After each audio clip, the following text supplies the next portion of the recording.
Hello students, welcome to chemical science. और बच्चों, आज हम स्टीरियोकेमिस्ट्री का एक नए लेक्चर के साथ हैं जिसमें हम लोग डिस्कस करने वाले बच्चों रिप्रेजेंटेशंस। ठीक है, जैसे कि लास्ट क्लास में हमने डिस्कस किया था, दो टाइप के रिप्रेजेंटेशंस हमने देख लिए थे। पहला था हमारा वेज रिप्रेजेंटेशन और सेकंड था हमारा बच्चों शोहर्स रिप्रेजेंटेशन। ठीक है, चलिए तो आज हम इससे आगे को स्टार्ट करते हैं वीडियो। और दो टाइप के रिप्रेजेंटेशंस अभी आपके और हैं जिनको हम इस क्लास में डील करने वाले हैं। तो चलिए स्टार्ट करते हैं बच्चों। टॉपिक है हमारा, यूनिट चल रही है स्टीरियोकेमिस्ट्री।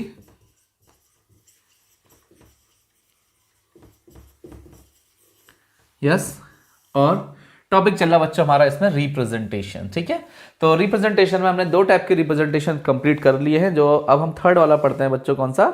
Newman representation. ठीक है, देन थर्ड टाइप का रिप्रेजेंटेशन है हमारा न्यूमैन रिप्रेजेंटेशन। न्यूमैन रिप्रेजेंटेशन देख लीजिए। ठीक है, विजिबिलिटी इज क्लियर ना? ओके, चलिए तो पहले हम इसकी थ्योरी लिख लेते हैं, देन एक्सप्लेन कर देंगे। तो देखिए, डेफिनेशन देखते हैं पहले। Newman projection is represent the special arrangement of all the atoms or groups on the two adjacent carbon atom। ठीक है, तो यहां पे इंपॉर्टेंट जो बात है वो ये है, groups on the two adjacent carbon atom. जैसे आपको बच्चों शोहर्स प्रोजेक्शन में मैंने बताया था, शोहर्स प्रोजेक्शन में क्या होता है, जब हम किसी मॉलिक्यूल को देखते हैं, जैसे लाइक दिस, ये रहा। ठीक है, ये था ना शोहर्स प्रोजेक्शन। तो हम इसमें क्या करते हैं, जब हम इसको देखते हैं तो कैसे देखते हैं बताइए। देखिए, तो शोहर्स में बच्चों हमने इसको डायगोनली ऐसे पकड़ा था और इस तरीके से डायगोनली व्यू किया था। यस, है ना? आपको ऐसे वाई फॉर्म में दिखाई पड़ रहा था, तो बट हम उसको इस तरीके से व्यू करते थे। यस, है ना? अलोंग ना कहा जाए डायरेक्ट, मतलब डायगोनली व्यू करते थे। लेकिन अब जो इस वाले में है, इसमें भी हमें क्या है, दो कार्बन एटम ही चाहिए। But in this representation molecule is viewed along the axis. बच्चों ये इंपॉर्टेंट बात है इसमें। अलोंग द एक्सिस मतलब देखो, डायगोनल मतलब ऐसे तिरछा, और अलोंग द एक्सिस मतलब लाइक दिस, बिल्कुल सामने ऐसे करके। ठीक है, along the axis of carbon carbon bond. The front carbon is represented by dot, front carbon is represented by dot and back carbon atom is represented by a circle. देखिए, अब मैं आपको इससे दिखाता हूं, ध्यान से देखिएगा प्लीज। सबसे पहले ये रहा बच्चों आपका मॉलिक्यूल, एटलीस्ट दो कार्बन एटम होने चाहिए, और हमारे पास दो कार्बन एटम है। हम क्या करेंगे बच्चों, उसको ऐसे डायगोनल ऐसे बीच से पकड़ लीजिए, कैसे ही पकड़ लीजिए, इट्स ओके। और आपको उसको ऐसे अलोंग द एक्सेस देखना है। ठीक है, अलोंग द एक्सेस मतलब एक्सेस के अलोंग मतलब सामने से देखना है, लाइक दिस। तो क्या होगा बताइए, आप व्यूअर हो, क्या दिखाई पड़ेगा आपको? फ्रंट कार्बन दिखाई पड़ेगा। ठीक है, और आपको तीन यहां बॉन्ड दिखाई पड़ेंगे, और किस फॉर्म में दिखाई पड़ेंगे बच्चों? कैपिटल वाई की फॉर्म में दिखाई पड़ेंगे। ठीक है, तो ये क्या है, फ्रंट कार्बन और कैपिटल वाई की फॉर्म में यहां पर आपको तीन बॉन्ड दिखाई पड़ रहे हैं। तो आपने देखो, आपके लिए ये फ्रंट कार्बन है ना, और ये बैक कार्बन है। देखो ना, ये फ्रंट कार्बन और ये बैक कार्बन। तो देखिए, फ्रंट कार्बन इज कैसे रिप्रेजेंट किया जाता है? डॉट के थ्रू। और जो बैक कार्बन होता है वो कैसे रिप्रेजेंट किया जाता है बच्चों? एक बड़े से सर्कल के थ्रू किया जाता है। तो मैं आपको करके दिखाता हूं। जैसे बच्चों आपको ये मॉलिक्यूल ड्रॉ करना है, CH3 सिंगल बॉन्ड CH3। ठीक है, तो कैसे करना है बताइए, कैसे बताया मैंने आपको? फ्रंट कार्बन कैसे दिखाना है? डॉट, मतलब इस तरीके से। ठीक है, और कैसे है, वाई फॉर्म में है ना, तो देखिए बच्चों इस तरीके से। तो ये क्या हो गया बच्चों आपका dot, front carbon Y form में। और जो जस्ट इसके बैक वाला है वो कैसे दिखाना है आपको? ऐसे सर्कल की फॉर्म में, लाइक दिस, देख लीजिए। ठीक है, तो ये क्या है आपका डॉट, क्या है, फ्रंट कार्बन है, इसमें तीन बॉन्ड लगे हुए हैं, और ये क्या है, सर्कल। अच्छा, अब देखिए, अब आपको दिखाई पड़ रहा है कि सर ये एटम के पीछे ये एटम है, इसके पीछे ये, इसके पीछे ये, एंड इसके पीछे ये वाला। मतलब इस मॉलिक्यूल में सारे एटम, फ्रंट वाले एटम जो है, बैक वाले एटम जो है, फ्रंट वाले एटम से क्या है, कंप्लीटली इक्लिप्स्ड है, मतलब छिपे हुए हैं। तो आपको कैसे दिखाएंगे? देखो, फ्रंट कार्बन तो मैंने आपको इस फॉर्म में दिखा दिया, और बैक कार्बन सर्कल की फॉर्म में दिखा दिया, है ना? और जो इसके बैक वाले हैं आप उसको ऐसे दिखाएंगे, लाइक दिस। ठीक है, ये हाइड्रोजन है, अगेन हाइड्रोजन, ये फ्रंट हाइड्रोजन, ये बैक हाइड्रोजन, फ्रंट और बैक हाइड्रोजन। क्लियर है? ठीक है ना? तो बच्चों, एटम के पीछे एटम जब छिपा होता है ना, तो हम इसे बोलते हैं इक्लिप्स्ड फॉर्म। क्या बोलते हैं? Eclipsed form. यस, क्या है बच्चों? Eclipsed form. एक चीज और समझ लीजिए, यहां पर एक वर्ड होता है बच्चों, यहां पर डाईहेड्रल एंगल। डाईहेड्रल एंगल का मतलब होता है फ्रंट वाले कार्बन का एटम और बैक वाले कार्बन के एटम के बीच में बनने वाला एंगल। ध्यान से सुनिए, फ्रंट कार्बन के जो बॉन्ड्स हैं और बैक कार्बन के जो बॉन्ड्स हैं उनके बीच में कितना एंगल बन रहा है। देखो बताइए भी, फ्रंट कार्बन के एटम मतलब ये वाला और इसके बीच में कितना एंगल बनना, कैसे पता चलेगा? ध्यान से देखिए, आप मुझे बताइए इसके बीच में कितना एंगल है, इसके और इसके बीच में। आपको एक ट्राइगोनल प्लेनर दिखाई पड़ रहा है आगे से, है ना? तो 120 होगा और इसको मैंने खिसका के ऐसे रोटेट करके क्या कर दिया, 120 के बीच में कर दिया, लाइक इधर पे कर दिया। तो ये 120 है, इसके मिड में आ गया तो कितना हो गया, 60 डिग्री हो गया, नहीं हो गया बताओ, है ना? तो क्या करना है आपको, इसको 60 डिग्री का रोटेशन करोगे ना बच्चों, तो देखो क्या होगा। अभी यहां पर डाईहेड्रल एंगल कितना है, 0। डाईहेड्रल एंगल कितना है बच्चों, यहां पर 0 डिग्री का है, ठीक है? ये लिख सकते हो थीटा इक्वल्स टू 0। जैसे आप इसको 60 डिग्री रोटेशन करोगे, देखो क्या करना है आपको, ध्यान से सुनो एक बार। फ्रंट कार्बन को आपने ऐसे होल्ड करना है और बैक कार्बन को घुमा के ऐसे 60 डिग्री कर देना है। तो बताइए इस वाली बॉल या फिर इसके और इसके, किसी को भी देख लो, फ्रंट और बैक वाले के बीच में कितने एंगल बन रहा है बताओ, 60 डिग्री का ना। तो जैसे 60 डिग्री घुमाओगे बच्चों, फ्रंट कार्बन तो आपका ऐसे वाई की वाई फॉर्म में रहा, यस, है ना? जो बैक कार्बन के जो बॉन्ड्स है वो क्या हो गए, शिफ्ट हो गए। कितने शिफ्ट हुए देखो, यहां देखो ना, ये यहां से कहां गया, यहां पर आ गया, और ये वाला यहां से यहां पर आ गया। सिमिलरली ये यहां से यहां आ गया, सॉरी ये नहीं, ये, ठीक हो गया, लाइक दिस। तो क्या हो गया देखिए, ये और ये इनके बीच में आ गया और ये इनके बीच में आ गया। Hydrogen hydrogen hydrogen and hydrogen and hydrogen, like this. Clear है? तो ये क्या है बच्चों आपका, इसे बोलते हैं स्टैगर्ड फॉर्म। क्या बोलते हैं, स्टैगर्ड फॉर्म, या इसको बच्चों बोलते हैं एंटी फॉर्म। क्या बोलते हैं, एंटी फॉर्म। थीटा कितना है इसमें बताइए, थीटा कितना है बच्चों इसमें, 60 डिग्री। थीटा मतलब ये वाला, इसके और इसके बीच में जो एंगल है वो कितना डिग्री का है, 60 डिग्री का है। फ्रंट कार्बन के एटम और बैक कार्बन के एटम के बीच में जो एंगल बन रहा है वो कितना डिग्री बनना है बच्चों, 60 डिग्री बनना है, ठीक है? तो इसे बोलते हैं डाईहेड्रल एंगल या फिर टॉर्सिनल एंगल। इसका एक और नाम है बच्चों, टॉर्सिनल एंगल। तो समझ में आया ना आपको कैसे रिप्रेजेंट करते हैं? चलिए इसको हटा देते हैं, क्लियर है? आप इसको नोट करते रहेंगे। अब मैं आपको एक ब्यूटेन मॉलिक्यूल भी ऐसे ही बना के दिखाता हूं और फिर हम उससे आगे बढ़ जाते हैं।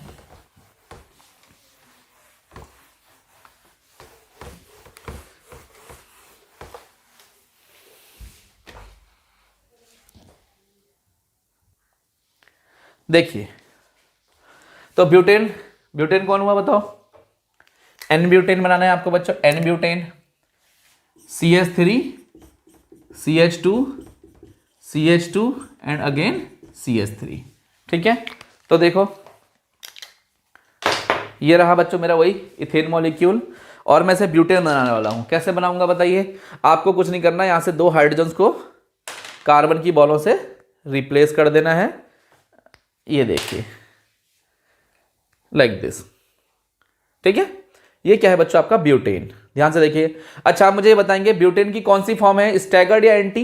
कहोगे सर ये स्टैगर्ड है क्योंकि यहाँ पे एटम के पीछे एटम आ रहा है। यस और नो? स्टैगर्ड है ना, क्योंकि एटम के पीछे एटम है।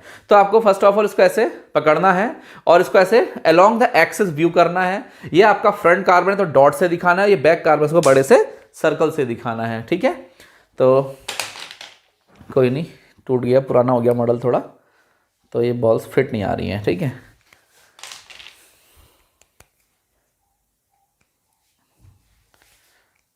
ओके, ठीक है? तो समझ में आया ना बच्चों? तो देखिए अब मैं इसको ड्रॉ करना हूं, कैसे ड्रॉ करेंगे देखिएगा प्लीज। तो ऐसा करते हैं, मैं डिफरेंट पेन्स लेता हूं। फ्रंट कार्बन को मैं दूसरे से दिखाता हूं, मतलब ब्लू से दिखा देता हूं। चलो तो पहले आपको कैसे दिखाना है बच्चों, वाई फॉर्म में दिखाना है। कैसे दिखाना है, वाई फॉर्म में। और ये जो डॉट है ये फ्रंट कार्बन है और ये जो क्या है बच्चों, ये बैक कार्बन है ना? अभी यहां पर क्या है, डाईहेड्रल एंगल कितना है, थीटा कितना है बच्चों, यहां पर 0 डिग्री है, मतलब एटम के पीछे एटम है।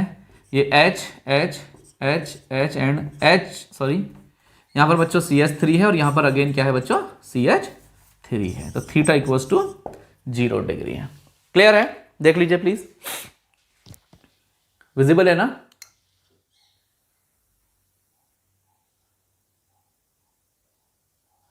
ओके देन अब हम इसको ऐसा करते हैं 60 डिग्री का रोटेशन दे देते हैं बच्चों, ठीक है? 60 डिग्री का रोटेशन देना मतलब देखो, तो अभी आपने ये वाली फॉर्म बना रखी है, तो आप फर्स्ट वाले कार्बन को ऐसे होल्ड कीजिए और इस वाले को बच्चों 60 डिग्री रोटेट कर दीजिए। कैसे पता 60? आपको पता है इन दोनों के बीच में मैं ला गया हूं, तो 60 डिग्री का रोटेशन हो गया ना। तो क्या हो जाएगा, जैसे आप 60 डिग्री रोटेशन करेंगे ये पहुंच जाएगा बच्चों यहां, और ये पहुंच जाएगा यहां, एंड ये पहुंच जाएगा यहां, है ना। तो जो दूसरी फॉर्म आएगी वो भी कुछ ऐसे ही आ जाएगी। फ्रंट कार्बन तो वाई फॉर्म में है, वाई ही है, और बैक कार्बन थोड़ा सा आपको चेंज दिखने वाला है। कैसा चेंज? तो 3 बॉन्ड ऐसे आ जाएंगे। यहां पर क्या था बच्चों, H, H, और ये क्या था आपका CH3। बट 60 को आपने 60 डिग्री घुमाया, CH3 तो कहाँ गया, यहां, और ये हाइड्रोजन इधर पहुंच गया और ये हाइड्रोजन इधर पहुंच गया। थीटा कितना है बच्चों इसे बताओ, 60 डिग्री का है। ठीक है, इसका नाम है बच्चों इक्लिप्स्ड। लेकिन नोटिस करने वाली बात यहां पर यह है कि ये कैसा है, फुल्ली इक्लिप्स्ड। क्या है, फुल्ली इक्लिप्स्ड। ठीक है, फुल्ली इक्लिप्स्ड। और ये क्या है, स्टेगर्ड। ठीक है, इसका नाम है बच्चों यहां पर स्टैगर्ड या एंटी जो है, जब ये दोनों बड़े बड़े ग्रुप्स बिल्कुल एग्जैक्टली ऑपोजिट चले जाते हैं तब हम इसको एंटी कहते हैं। अभी बच्चों हम इसको बोलते हैं स्क्यू और गॉची।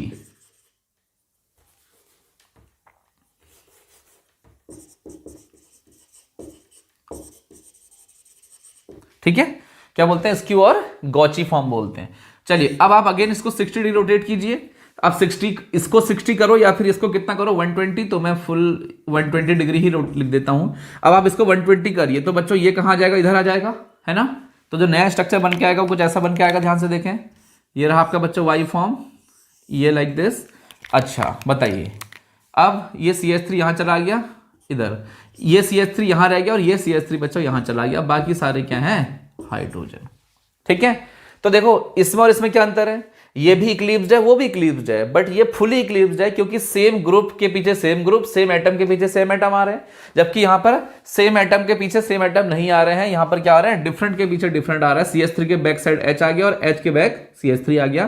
तो और थीटा यहां पर है बच्चों कितना, 120 डिग्री। काम करो यहां 60 लिख लो, इसमें को आप डाइहेड्रल एंगल दिखा दीजिए। अच्छा, इसका नाम होता है बच्चों, कौन सा फॉर्म है ये, है इक्लिप्स लेकिन कैसा है, पार्शियल इक्लिप्स, पार्शियल इक्लिप्स। ठीक है, आप अगेन इसको 60 डिग्री रोटेट कीजिए तो ये क्या बन जाएगा, ध्यान से देखिएगा। अब बताओ 60 डिग्री रोटेट करूंगा तो CH3 कहां आ जाएगा, जस्ट इधर आ जाएगा, और ये वाला CH3 यहां रह गया, और इनको आप H नोट कर लेंगे like this.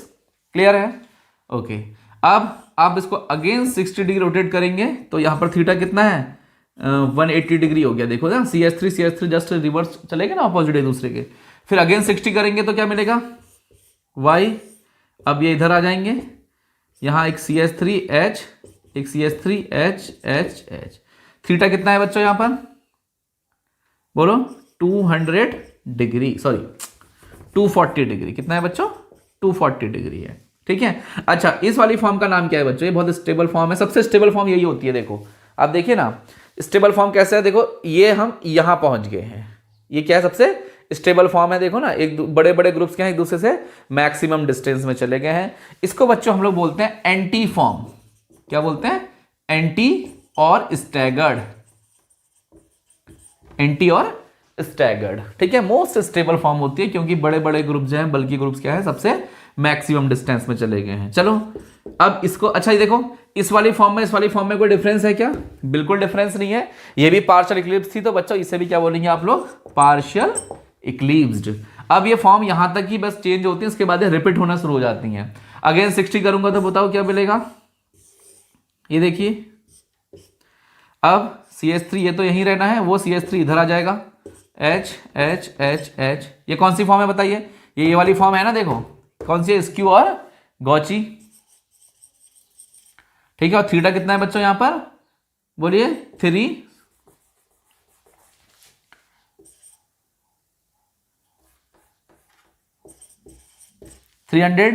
Degree. And then finally आप इसको अगेन 60 डिग्री रोटेट करेंगे तो ये कुछ ऐसा बन जाएगा। देखो कैसा, एटम के पीछे एटम आ जाएंगे, बट और ये फुली इक्लिप्स आ जाएगा क्योंकि सेम एटम के पीछे सेम एटम। देखो ना, CH3 घूम के यहां आ गया, फिर इसके पीछे यहां H। ठीक है, इसे बच्चों हम लोग बोलते हैं क्या, फुली इक्लिप्स। ये फिर से वही फॉर्म आ गई, और यहां पर थीटा कितना आ गया बच्चों आपका, 360। तो देखा आपने, आपने जब मॉलिक्यूल को पूरा रोटेट किया, पूरा 360 पहुंचा दिया, तो वो फिर से क्या आ गया बच्चों, अपनी पुरानी वाली फॉर्म में लौट के आ गया है। ठीक है, आपको थोड़ा दिख नहीं रहा, अब देखिए, क्लियर है? ठीक है, अब मैं आपको मॉडल के थ्रू बना के दिखाता हूं। सबसे पहले बच्चों मेरी कौन सी फॉर्म है, ये कौन सी फॉर्म है, इसे हम बोलते हैं बच्चों फुली इक्लिप्स्ड फॉर्म, जो कि ये रखी है आपकी फुली इक्लिप्स्ड फॉर्म। थीटा कितना है, 0 डिग्री। देखो ना, इस वाले के बीच में कोई एंगल है क्या, 0 डिग्री। डाइहेड्रल एंगल कितना है, 0 डिग्री। जैसे ही आप इसको 60 डिग्री रोटेट करते हो बच्चों, देखो अब डाइहेड्रल एंगल कितना आ गया है, 60 डिग्री। मतलब ये वाली फॉर्म आ गई, इसको आप बोलते हैं बच्चों स्क्यू और गॉची फॉर्म। ठीक है, देन उसके बाद अब 60 अगेन करूंगा तो ये वाली फॉर्म बन जाएगी, बोलो। और ये वाली फॉर्म कौन सी है, देखो एटम के पीछे एटम तो आ गए हैं, लेकिन सेम एटम के पीछे सेम एटम नहीं आया है, तो इसलिए हम इसे बोलेंगे क्या, इक्लिप्स्ड। बट कैसा इक्लिप्स, पार्शियल इक्लिप्स। ठीक है ना, ये देखिए बच्चों हमारा ये क्या है, पार्शियल इक्लिप्स। अब यहाँ पर थीटा कितना है, 120। अब देखिए अगेन आप इसे 60 रोटेट करेंगे, 180 डिग्री है ना, ये रहा आपका 180 डिग्री। कौन सी फॉर्म बन रही है बच्चों, इसकी कौन सी फॉर्म बन रही है, एंटी या फिर स्टैगर्ड। और सबसे स्टेबल फॉर्म भी इसी को माना जाता है, क्योंकि बड़े बड़े जो ग्रुप्स हैं, बल्कि ग्रुप्स क्या हैं, एक दूसरे से मैक्सिमम डिस्टेंस में चले गए हैं। ठीक है, चलिए अगेन 60, फिर से क्या मिला, पार्शियल इक्लिप्स। ये रहा आपका पार्शियल इक्लिप्स। अगेन 60 रोटेशन करिए, क्या मिला आपको बच्चों, स्क्यू और गॉची। एंड फाइनली अगेन 60 करेंगे तो क्या हो गया, देखो आपका पूरा राउंड कंप्लीट हो गया, मींस 360 डिग्री का रोटेशन यहां पर हो चुका है, लाइक दिस। तो हम फिर से कहां पहुंच गए बच्चों, फुल्ली इक्लिप्स फॉर्म पे ही पहुंच गए हैं। तो देखा आपने न्यूमैन रिप्रेजेंटेशन, देखा ना कैसे करते हैं, 2 कार्बन होने चाहिए एटलीस्ट, और आपने मॉलिक्यूल को ऐसे अलोंग द एक्सिस व्यू करना होता है, और शोहर्स में इसको ऐसे डायगोनली व्यू करना होता है, तभी आपको 2 वाई और एक उनके बीच में डायगोनल लाइन दिखाई पड़ती है। बट यहां पर अलोंग द एक्सिस देखते हैं तो आपको बीच का बॉन्ड नहीं दिखाई पड़ता है। कैसा, इट इज क्लियर ना, समझ में आया बच्चों? तो देख लीजिए बच्चों, आज हमने पढ़ा यहाँ पर न्यूमैन रिप्रेजेंटेशन। नेक्स्ट वीडियो बच्चों हम लोग मिलेंगे अब फिशर रिप्रेजेंटेशन या फिशर प्रोजेक्शन के साथ। तब तक आप इसको पढ़िए, इसके नोट्स बनाइए।